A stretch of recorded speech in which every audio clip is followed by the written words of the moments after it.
goes on to say, toward the end of his presidency, Madison vetoed a bill that would have appropriated federal funds for the construction of roads, canals, and other internal improvements. Although he favored such expenditures, he could not find them authorized in the Constitution.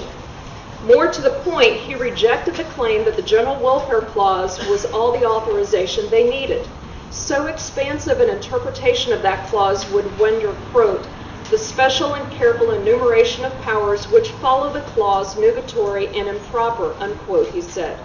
Quote, such a view of the Constitution would have the effect of giving to Congress a general power of legislation instead of the defined and limited one hitherto understood to belong to them. Thomas Jefferson likewise stood firmly against an expansive reading of the General Welfare Clause. In his 1791 commentary on the controversial issue of a federally chartered national bank, he explained that the power to lay taxes to provide for the general welfare did not authorize Congress, quote, to do anything they pleased to provide for the general welfare, but only to lay taxes for that purpose. To consider the latter phrase not as describing the purpose of the first, but as giving a distinct and independent power to do any act they please, which might be good for the good of the Union, would render all the preceding and subsequent enumerations of power completely useless, unquote.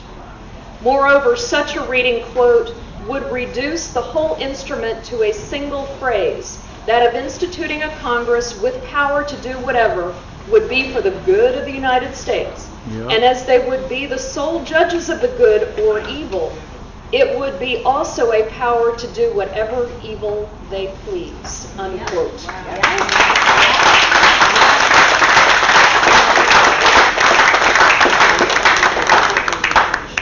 Jefferson argued that if the General Welfare Clause had really been intended to have the broad meaning that people like Hamilton claimed for it, the clause would have deprived the other parts of the Constitution of meaning. Quote, it is an established rule of construction, Jefferson explained, where a phrase will bear either of two meanings, to give it that which will allow some meaning to the other parts of the instrument and not that which would render all the others useless, unquote.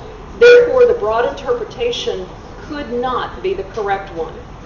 The testimony of history is also strongly in favor of the limited interpretation. Jefferson's victory in the presidential election of 1800 was in part a repudiation of Hamilton's broad interpretation of the Constitution in general, and especially its General Welfare Clause. And the election of 1800, writes law professor John Eastman, quote, was not a revolution in thought about the expanse of the spending power, but a return to what had been the common understanding of the phrase employed and the underlying principle it codified, unquote. In addition, just about every president from Thomas Jefferson to James Buchanan adopted a Madisonian interpretation of the clause. Buchanan held that the power of the federal government to spend money was, quote, confined to the execution of the enumerated powers delegated to Congress, unquote. If anything, the General Welfare Clause, far from being a grant of power to the federal government, was often understood to be a limitation on government power, in that the word general restricted federal spending only to those purposes whose benefits were national in scope rather than purely local or confined to a single interest group.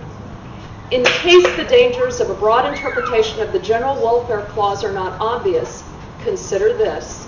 In the 1990s, Supreme Court Justice Antonin Scalia asked Bill Clinton's Solicitor General if he could name a single activity on which the Congress might choose to legislate that, in his view, would go beyond its legitimate powers under the Constitution.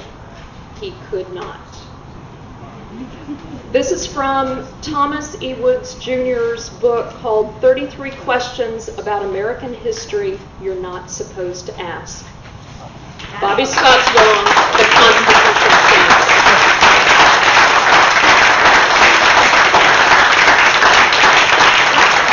Thank you. Yeah. So when are the teachers going to be allowed to teach this stuff in school? I did. And it was really interesting, but the problem is that I was also slammed for it by other teachers and some other people. So, but you have to be bold enough to stand up and speak out and never give up 1 inch